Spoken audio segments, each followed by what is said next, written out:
I never had a girlfriend, and a booty cork was found in the house. Now I'm booked to see Dr. Bootyhole because my parents think I'm fruity.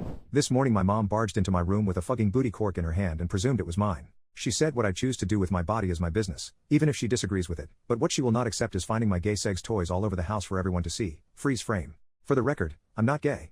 The booty cork belongs to someone else in my family, presumably my younger sister, who happens to be going through a hoe phase at the moment. No judgment. Good for her. However, my parents, specifically my old man, have been on my case for most of my teenage years about getting a girlfriend because that is apparently what boys my age do, according to him. So far, I've not been lucky in that department, and I guess being girlfriendless for this long made my parents believe I must be into balls and booty holes because the first sign of a booty cork in the house made them automatically think of me. Not my sister, who's living the life of literally any high school girl on HBO.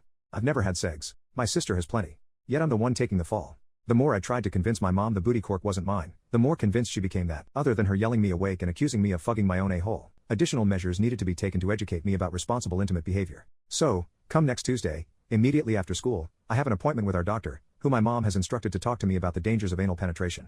F my life. Update, 3+ years later. This update is about 3 years too late. Sorry. I'm bad at Reddit.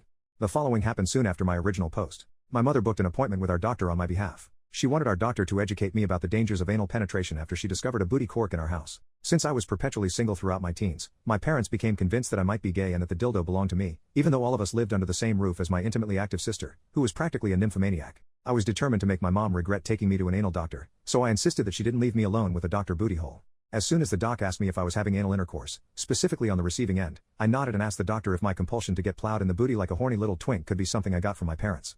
My mom looked at me like she was telepathically trying to warn me not to embarrass both of us before she proceeded to basically beg the doctor to please skip to the part where he told me why booty stuff was terrible. When Dr. Bootyhole opened his mouth to explain the risks of anal penetration, I reached into my school bag. I casually took out my notebook, which I strategically covered from front to back with cutouts of naked guys showing off their erect penises and hairless booty holes. My mom snatched the notebook from me and chucked it into the paper bin before I could click my pen.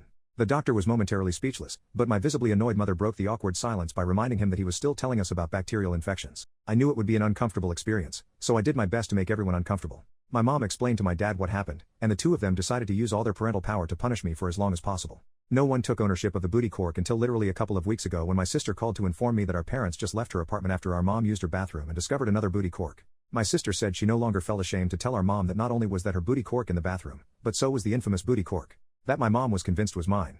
I was proud of my sister because I knew she wanted to clear my name long ago. Still, none of us, including my parents, were emotionally mature enough to react appropriately to something as mundane as a fucking sex toy.